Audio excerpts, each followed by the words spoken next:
안녕하세요. 정치를 쉽게 풉니다. 정치의 10단.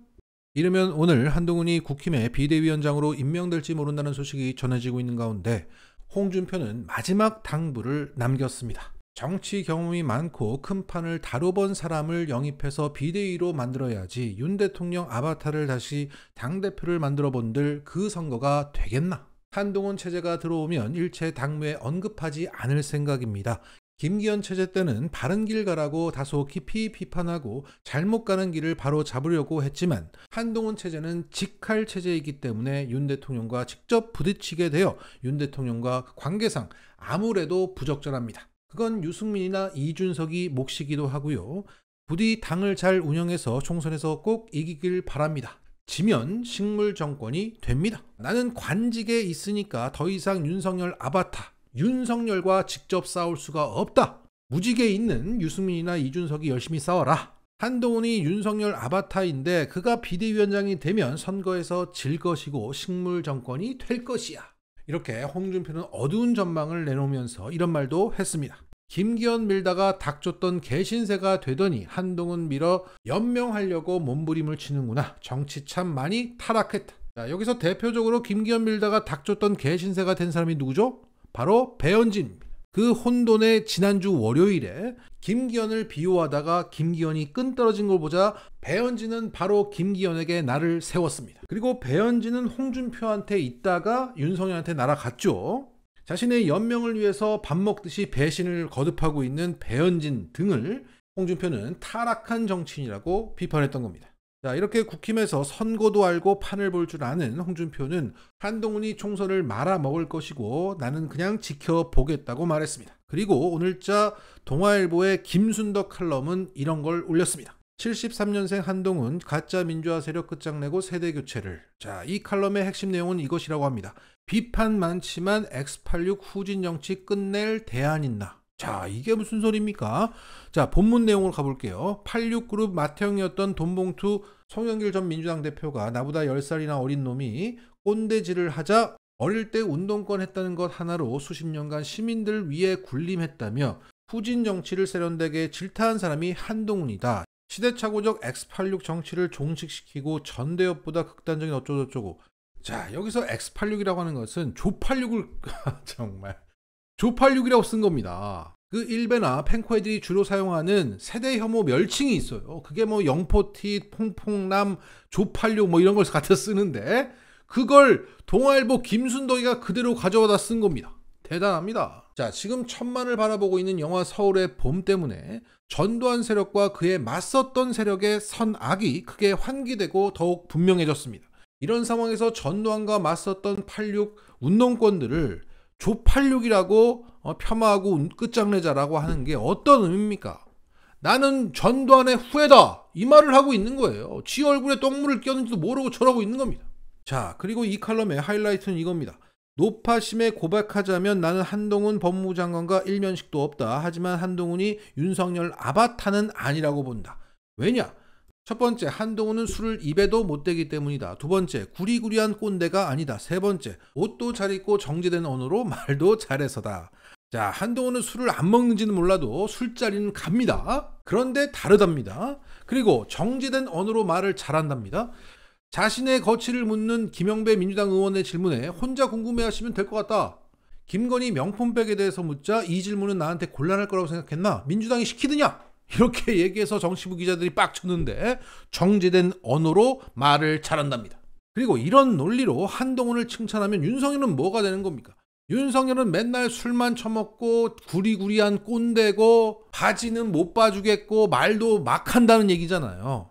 자, 그리고 외향적인 면이 같으면 아바타가 되는 거고 외향적인 면이 다르면 아바타가 안 되는 겁니까? 참, 그런 논리라면 윤석열은 머리가 있는데 한동훈은 대머리니까 둘은 다르다. 아바타가 아니다. 뭐 이렇게 얘기를 하던가.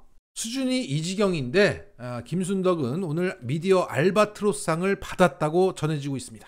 야, 정말 대단한 나라예요.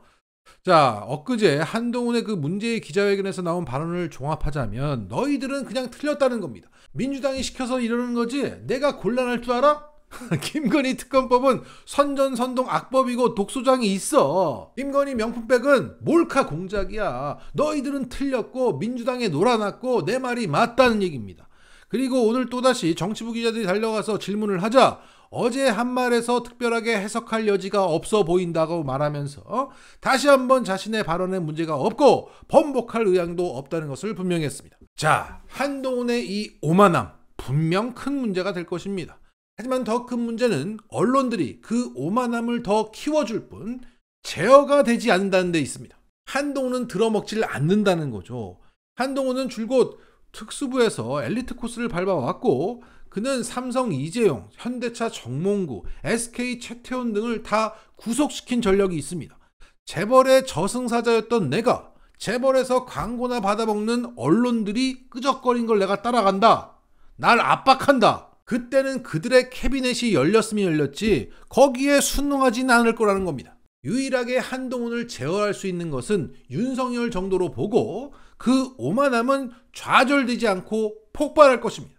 한마디로 건방이 하늘을 찌를 것이다. 우리나라 국민들이 오만한 거 진짜 못 참으시는데 큰일 났습니다.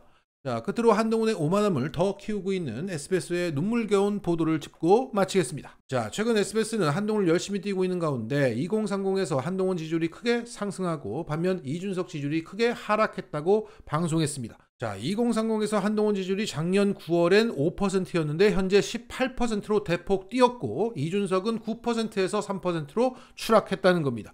그런데 그 로우 데이터를 보니까 이 5%가 20대에서 2%, 30대에서 3%를 그냥 더한 수치입니다. 그러니까 2%는 100명 중에 2명이라는 얘기잖아요. 3%는 100명 중에 3명이라는 얘기입니다. 그럼 200명 중에 5명이 지지한다는 얘기인데 그럼 2030에서의 한동훈 지지율은 5%가 아니라 2.5%여야 합니다. 200명 중에 5명이라는 얘기니까 자, 이런 식으로 더하면 이재명 대표는 2030 지지율이 13 플러스 29니까 42%예요. 전 세대를 다 더하면 150%가 넘습니다. 자, 그런데 실제 SBS는 이렇게 방송했습니다. 2030 세대의 마음도 조금 달라진 것 같습니다. 지난해 9월 1주차 한국갤럽 여론조사에서는 이 전 대표가 9%, 한 장관이 5%를 기록하면서 이 전 대표가 조금 더 높았었는데 올해 12월 1주차 조사에서는 이 전 대표가 3%, 한 장관이 18%로 나타나면서 1년여 만에 그 결과가 크게 뒤바뀌었습니다. 이 자세한 여론조사 결과는 한국갤럽 홈페이지 및 중앙선거 여론조사 심의위원회 홈페이지를 참조해 주시기 바라겠습니다. 자, 윤희석 선임 대변인, 실제로 여론조사가 뭐 100% 맞는 건 아닙니다만 대충의 여론을 가늠해 본다고 칠 때 한 장관이 뜨면 들수록 이준석 전 대표가 손해를 보는 구조인 건 맞는 것 같네요. 그렇죠. 수치가 완전히 바뀌었고 또 이 숫자가 보시면 2030 결국 한 20년 정도 시차를 둔 이 두꺼운 세대가 18%의 지지율을 보낸다. 미래 정치적으로 본다. 이 얘기 아니겠습니까? 자, 저 18%는 6% 더하기 12%였다는 거예요. 그런데 실제 로우 데이터를 보면 158명 중에 6%는 8.4명이고 154명 중에 12%는 18.5명입니다. 그러면 총 312명 중에서 27명이 한동훈을 지지한다는 얘기예요. 그럼 한동훈의 2030 지지율은 8.6%가 됩니다. 그런데 이걸 그냥 더해서 18%로 뻥튀기 해서 큰 의미를 부여했다는 거죠. 모르고 방송했으면 바보고 알았으면 사기꾼입니다. 그걸 TV조선은 말이 된다며 그대로 가져다 썼습니다.